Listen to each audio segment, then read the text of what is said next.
Puneet joining us with a wrap on all of this. But Puneet, talk to us about auto. What's happening? Well, thanks for that. We spoke about Talbros Automotive, getting that big export order as well.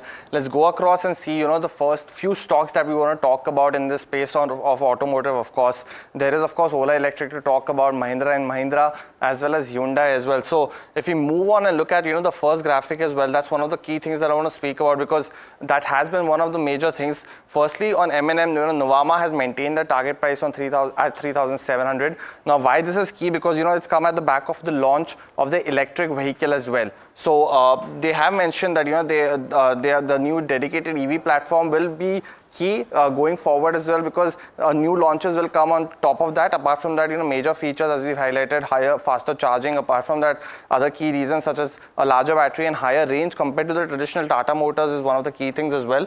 Bookings, of course, likely to open by January 2025, deliveries to start by February 2025. And they are estimating that the current production capacity is going to be around 90,000 vehicles for someone like Mahindra and Mahindra.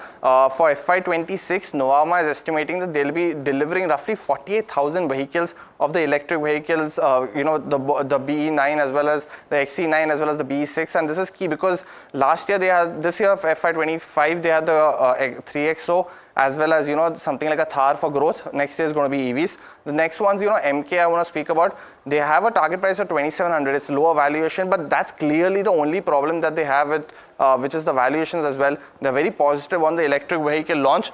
It's an impressive launch. That's what Emkay has said.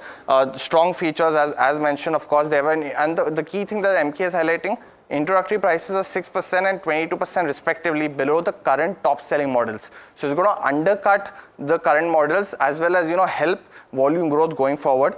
EV category, the only which they have a worry about, that the EV category offtake or growth has been slightly slower compared to the traditional market, and that's one of the key things that they see, that intensifying competition in the EV industry will be one of the key things. And they are expecting that they've given the reduced rating because SUV cycle has had a very good last 3 years, and going forward it might slow down, which we've seen something in this particular year as well. So overall, the big launch of Mahindra Harsh is a big positive. Brokerages are positive. Certain like the outlook, while valuations are certain issue for some of them.